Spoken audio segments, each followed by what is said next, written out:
She's tall, she's blonde, and she's breaking every rule in the book. Gwendoline Christie is a name you need to know. Oh, thank you very much. Thank you, I appreciate that. Born in a small village in West Sussex, England, Gwendoline has always stood out, literally. At 6'3", her height obviously made her feel different growing up. But instead of hiding away, she turned it into a superpower. She started as a gymnast, but a spinal injury flipped the script, leading the future star straight into acting. She trained at the Drama Centre London, where her love for experimental theatre and fantasy really started to shine. One of the first things I loved about acting as a child was becoming another person. It's an amazing process.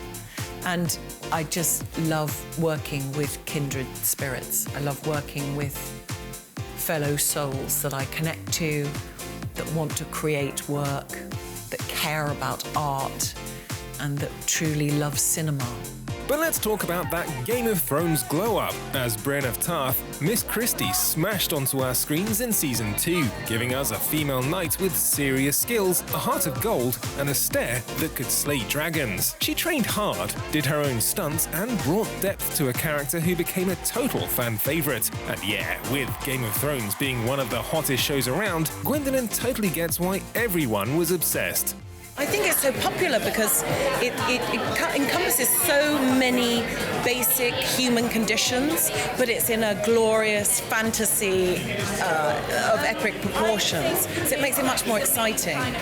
You know, there's dragons and there's fire and fighting and it's constant action. And I think that's really thrilling. There's an escapist element as well. So it takes you away from that humdrum everyday life experience we're all forced to have.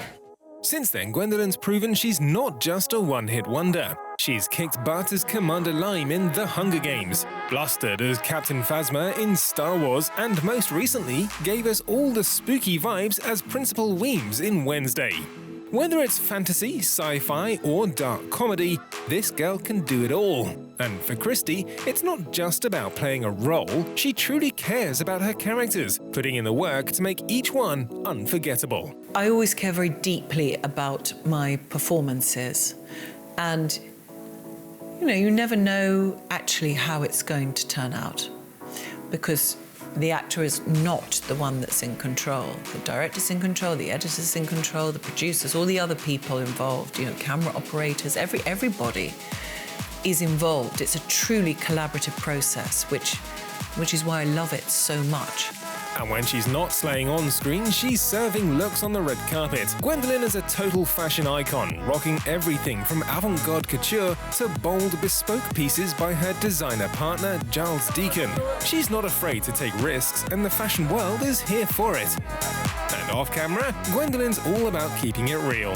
She talks openly about body positivity and breaking barriers in Hollywood, and her authenticity makes her super relatable. She's proof that being different isn't just okay, it's what makes you unforgettable. From sword-wielding warrior to style queen, Gwendoline Christie is an absolute force of nature. And honestly, we can't wait to see what she does next. But don't expect too many dark roles. Lately, she's all about bringing a little more lightness to the screen. Over the last sort of 5 years, I've felt the real need for comfort in my art. You know, there's only so much darkness we can take.